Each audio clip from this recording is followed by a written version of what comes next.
Ramogi tudri kodwa namba mar ote machuok en 3-6-9 kao kamano bende yudowa e mbui mag oganda mopogore opogore.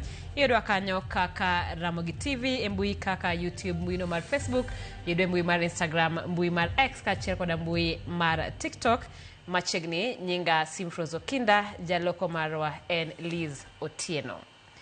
Kawachako en obila e kaunti ma Homa Bay oyango chungo e tich Jalup ruoth ma Nyalenda sublocation mano Hemston Gombo kaluwore gi nek mar rawere ariyo manotimore gweng' ma Opondo e kar chung od bura ma Kasipul.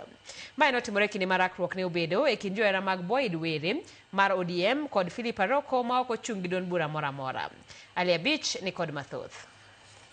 Mokalo tulo mar siasa ne omuoche gweng' ma Opondo e kind johera mag Boyd Were malaroko mor bura ma Kasipul gi duond bura mar ODM kaachiel gi Philip Aroko ma ok ochung kod duond bura moro amora. Tulo mane okelo nek mag rowere ariyo e kindeno kaluwore gi nek makamano ma obila wacho ni ne otimore e dala Jalup ruoth ma Nyalenda sublocation Hemston Gombo ka komanda mar obila e kaunti ma Homa Bay Lawrence Koilem oyango ni Jalup ruoth no ne osechunge tich kendo gidhi nyime gi timo nonro matut maka oyude kod ketho wi nek mag rowere ariyo go eko tibiro luok kod dwaro mar chik. Currently, because he's not directly linked to the murder, he is just suspended from duty as investigation is going on.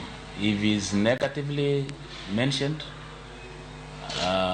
regarding the murder, then we will take action. But currently, administrative action has been taken against him. Nyaka ne nek mag rowere go timre, obila osebedo kalonda chachije mitudo konek makochono ka odiochieng' manyoro mutini ne obedo dala jaod bura machon ma Kasipul mosenindo Ng'ondo Were kama obila mag okwach kich ne odhiye mar mako achije mane gikoni ne opondo e dalano. Koilem wacho ni achije abich mane gidhi mako ne opondo e dala jaod bura machonono kendo bang' makogi to rowere mathoth ne odonjo kendo monjo obila. Gino mano kelo nyirruok mag obila mag okwach kich adek ka achijego to ne oringo lal kendo obila dhi nyime koluwo ndachgi. It did happen in the homestead of ODM aspirant, that is Boyd Were.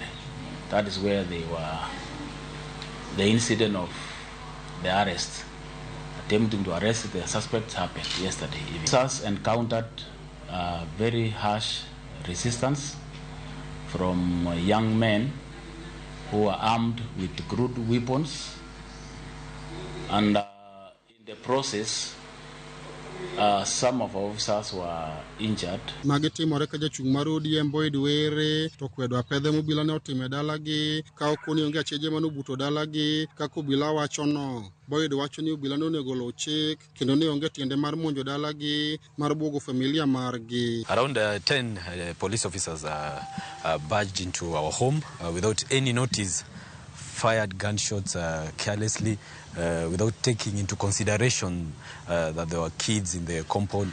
The residents of Kasipul also here waiting for me to attend to them.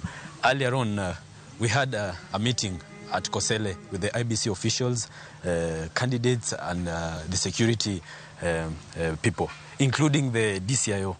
He was also present, Mr. Daniel Muhuhi.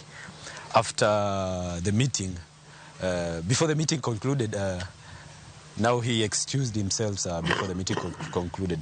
So now, after the meeting, while I was heading home, when reaching the gate, I had a lot of gunshots. I saw police officers running left and right, armed. They are carrying pistols already on their hands. The DCI, they have the resources, they have the machinery. If they were unsure of the person they wanted, if he was in our compound, it was simple. They will just inform us, give us a notice. No.